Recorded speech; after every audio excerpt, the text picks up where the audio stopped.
Allah masih memulangkan nikmat yang telah diberi sebelum ini kepada kita. Dengan nikmat ini masih lagi kita dapat menggunakannya untuk mengabdikan diri kepadanya. Mudah-mudahan kita harap kepada Allah agar Allah memberi kepada kita nikmat yang pelbagai dan banyaknya, mengekalkan kita dalam iman dan memberi kesihatan yang berpanjangan serta kemurahan rezeki. Pada pagi ini kita sambung pengajian kita semalam.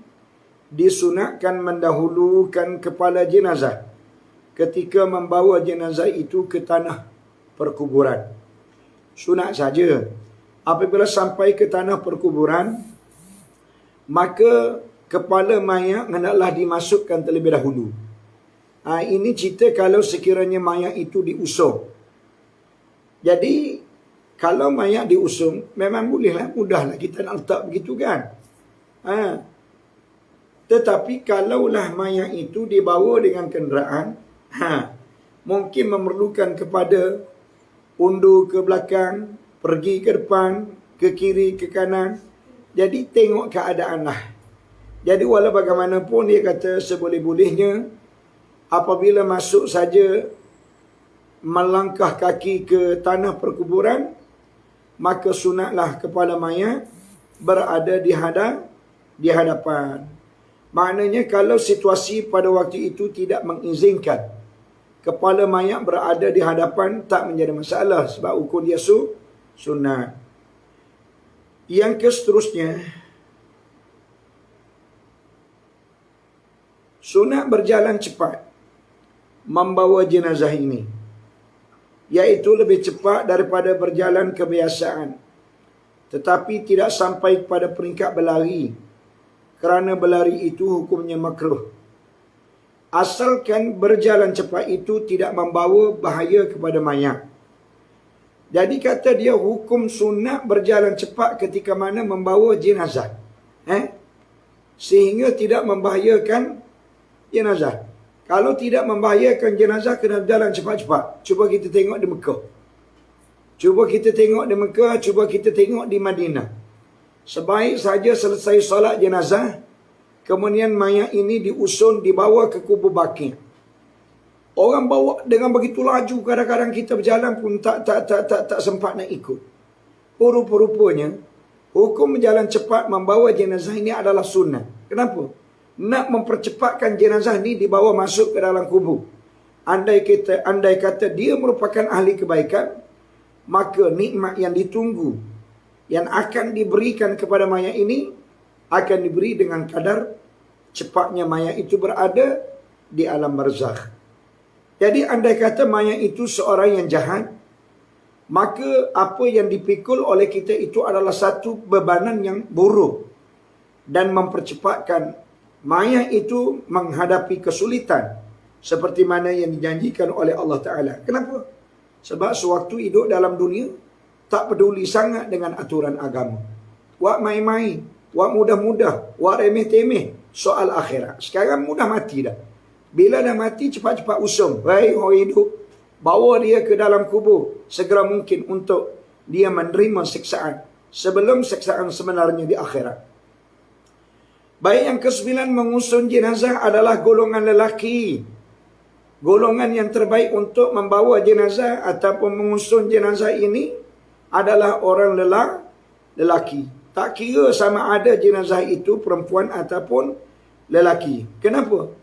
Kerana perempuan tidak mampu mengusung. Sifat orang perempuan memang dia tidak mampu menanggung bebanan yang berat. Jadi nak usung jenazah ni, yang pertama sekali orangnya dah berat. Yang kedua pengusung pun berat juga. Maknanya 2 kali berat. Jadi orang perempuan ini tidak dijadikan oleh Allah Ta'ala untuk menanggung bebanan berat. Itu sifat dia. Walaupun kita tengok ada je ramai perempuan, kadang-kadang rumah seorang dia je usung, kereta seorang dia je junjung. Maknanya apa? Maknanya ada juga di kalangan perempuan yang mempunyai kekuatan untuk menanggung bebanan ini. Tapi rata-rata dan kebanyakan perempuan ini Allah Ta'ala ciptakan ia pada makhluk yang cukup lembut dan tidak mampu menanggung bebanan yang berat.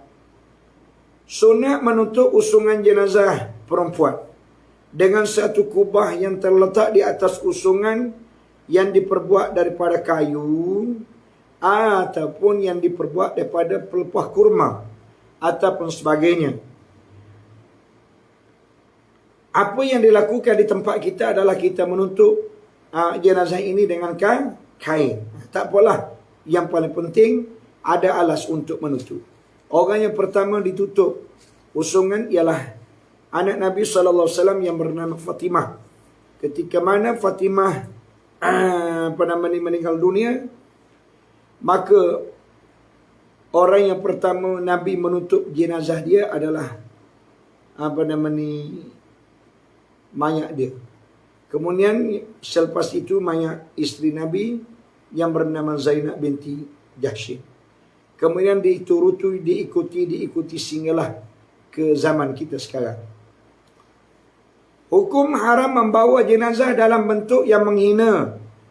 Mana tak boleh kita nak bawa jenazah dalam keadaan menghina. Seperti membawa dalam keadaan sambil lewat main-main. Tak, kita kata, tak di bahagian pinggang. Ataupun pegang dengan dua jari. Mana untuk menunjukkan kehinaan. Tak boleh. Ataupun keadaan yang boleh menyebabkan mayat dan jatuh ke tanah. Contohnya pegang main-main, tiba-tiba terlepas daripada tangan, jatuh ke bawah. Maka hukumnya haram kerana seolah-olah perbuatan itu menghina si mati. Sunat membawa jenazah dalam peti ataupun dalam keranda sebagai meraihkan kemuliaan yang Allah Ta'ala kurniakan kepada manusia. Lihat, Allah Ta'ala jadikan manusia ni mulia. Inna akramakum indallahi atqakum. Allah Ta'ala kata sesungguhnya orang yang paling mulia di kalangan kamu ialah orang yang paling banyak takutnya kepada Allah Ta'ala. Kita mengandaikan semua manusia ini adalah orang yang paling mulia. Kenapa? Kerana kita tak tahu siapa di kalangan mereka orang yang betul-betul takwa ataupun sebaliknya. Siapa dia tahu? Cuma kita tengok begitu je, kadang-kadang kita tengok orang ni kurang baca Quran, tapi kita tak boleh nak mengatakan dia tidak takwa. Kadang-kadang barangkali dia tak boleh baca Quran, tapi ibadah sunat yang lain banyak dia lakukan. Kita tak tahu. Tak semestinya apa yang dia buat, dia cerita kepada kita kan. Kedua belah makruh meninggikan suara, yakni membuat bising ketika mengiringi jenazah. Bahkan disunatkan supaya tidak meninggikan suara dengan membaca Quran, berzikir dan lainnya. Maknanya, membaca Quran, berzikir, beristighfar, bertasbih, mohon keampunan kepada mayat ni pun tidak diminta supaya menggunakan nada yang tinggi. Apatah lagi perkataan-perkataan yang tidak kaitan dengan agama ini disebut dengan begitu kuat. Jadi yang kita perhati pada hari ini memang begitulah. Kalau kita pergi ke rumah orang meninggal dunia, rakan-rakan yang sebelah ni duk bersembang tanya tentang projek dia lah, lama tak tengok lah, macam-macam dia sembang pada waktu tu. Maknanya dasar ini adalah dasar yang salah. Sepatutnya kita mentafakur. Mana memikirkan, ya Allah Rabbi, meninggal dah kawan aku ni. Aku tak tahu bila, mungkin bila-bila masa. Tak tahulah kawan aku ni banyak tak amalan dia. Kalau aku dengar berita tadi mati dia sedang main judi lah, main dam lah. Ya Allah, mu ampunlah dosa dia ya Allah. Aku tak tahu banyak mana dosa yang akan ditanggung oleh dia. Aku harap sebelum kematian dia sempat bertaubat kepada-Mu ya Allah. Ya Allah, berilah kekuatan iman kepada aku untuk membolehkan aku mengerjakan segala perintah-Mu dan menjadikan aku orang yang terbaik. Begitu. Makna seeloknya apabila kita berada di sisi jenazah ataupun di rumah rakan kita, kaum keluarga kita yang meninggal dunia, memperbanyakkan tafakur, mengingat akhirat. InsyaAllah bila kita ingat akhirat, bukan bererti kita tolak ke tepi pada soal dunia. Tak. Bahkan perkara-perkara yang membabitkan dunia akan lebih kita melaksanakannya dengan penuh konsisten. Contohnya kalau kita bekerja dengan tekun, dengan rajinnya, dengan konsistennya, dengan tidak curi tulangnya. Pada waktu itu barangkali orang lebih suka dengan kita. Kenapa? Dulu kita khijarlah kadar je kerana kita tak faham apa implikasi yang akan kita terima satu ketika nanti. Sekarang bila kita tengok dah beberapa orang yang telah meninggal dunia, semua harta kekayaan yang dimiliki oleh mereka sebelum meninggal dunia, tinggal belaka, tak bawa apa-apa pun. Maka kita terfikir, begitu juga akan berlaku kepada aku. Andai kata aku hanya menjadi abna'ud dunia, anak-anak dunia. Jadi kalau begitu, aku nak jadi abna'ul akhirah, anak akhirat. Sudah tentu dunia aku perolehi, akhirat pun aku perolehi. Disunatkan bagi orang yang mengiringi jenazah berfikir mengenai kematian dan memerhatikan kesudahannya, serta jangan bercakap mengenai hal-hal keduniaan dan jangan ketawa. Makruh mengiringi jenazah dengan membawa api di dalam bekas berasap ataupun lain-lain, kerana perbuatan ini mengundang perasaan buruk bahawa ia adalah ahli neraka. Mana tak boleh macam orang Arab kan, dia mengasapkan rumah dia. Banyak asap. Jadi bagi rumah-rumah si mati ataupun ketika mana membawa mayat, bila kita berbuat demikian, dia akan memberi satu persepsi yang negatif, persepsi yang buruk, iaitu membayangkan kepada orang ramai bahawa seolah-olah mayat ni ahli neraka deku. Mana api ni sebagai simbolik merupakan bakaran api neraka ketika mana dia berada di alam barzah nanti. Jadi tak boleh. Sunat berdiri menghormati apabila melihat jenazah. Bila kita tengok saja jenazah datang, maka hendaklah kita bangun di sunat saja. Menurut Imam Nawawi dan juga jamaah ulama, diberi pilih kepada orang Islam sama ada berdiri ataupun duduk. Ini kata Imam Nawawi. Kata Imam Nawawi, bagi kita orang Islam dua option. Sama ada dia nak bangun diri ataupun dia terus duduk. Tidak dilarang untuk mengiringi jenazah ataupun menziarahi kubur kaum kerabatnya yang kafir, tetapi tidak digalakkan. Tidak boleh duduk orang yang mengiringi jenazah sehinggalah diletakkan usungan jenazah itu ke atas tanah kerana mungkin diperlukan pertolongan dan sebagainya. Sunat bagi mereka yang melihat jenazah ataupun jenazah melaluinya, sunat ia membaca doa Subhanal hayyul ladzi la yamut.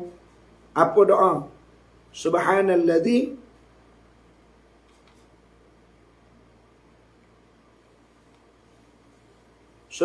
hayyul ladzi la yamut. Apa makna?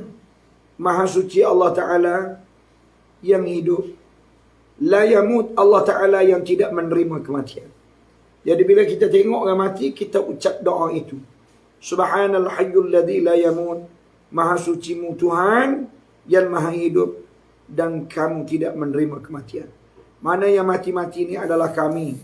Oleh itu ya Allah, kami minta perlindungan sepanjang kami hidup ini daripada melakukan segala kemungkaran. Perbuatan yang baik tetapi dilarang. Mana benda ni comel tapi tidak dilarang oleh agama daripada mengerjakan. Yang pertama, keluarga si mati sibuk membuat makanan dan menjemput orang ramai untuk menikmatinya. Benda tu baik tapi dilarang oleh agama. Mana keluarga si mati pada hari berlaku kematian ataupun selepas daripada itu sibuk-sibuk buat jamuan makan untuk dijamu makan kepada orang ramai. Sedangkan dalam rumah itu adanya kematian. Jadi maknanya perbuatan itu bertentangan dengan dasar. Bagi orang yang mati, bagi orang yang keluarganya meninggal dunia, sudah tentu hati mereka itu pilu pada waktu itu.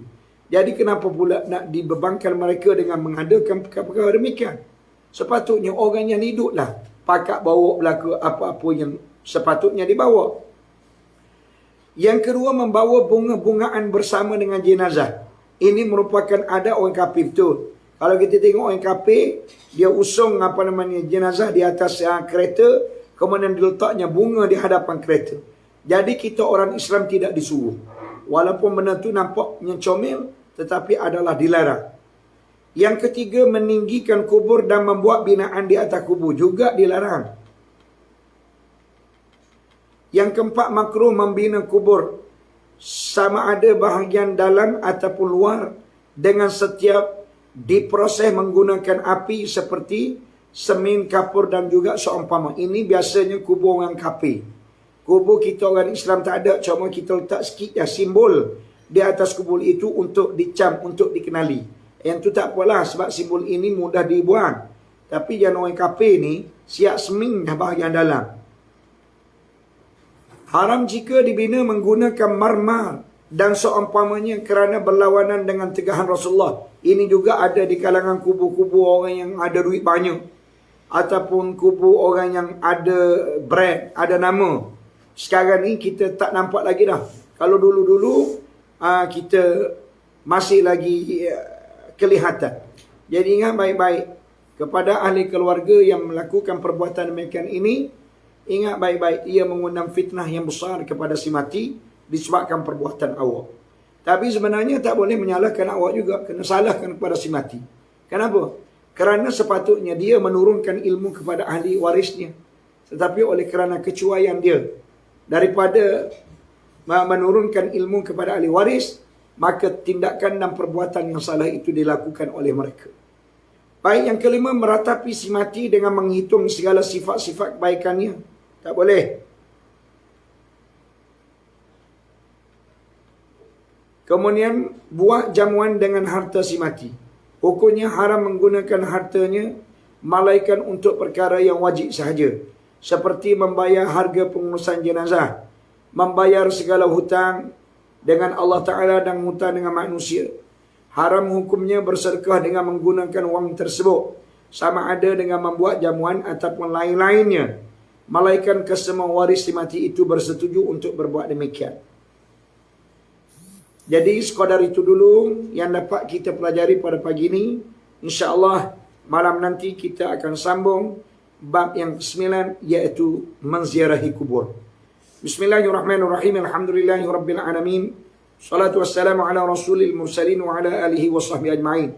Ya Allah, ya Tuhan kami, sekali lagi pada pagi ini kami merayu dan bermohon kepada-Mu agar semua dosa kami ini diampunkan dengan sebaik-baiknya oleh-Mu. Ya Allah, ya Tuhan kami, jadikanlah kami ini hamba-Mu yang setia dengan-Mu, hamba-Mu yang selalu berkorban demi-Mu. Ya Allah, oleh itu kami pinta, berilah kemurahan rezeki yang curah-curah banyaknya kepada kami.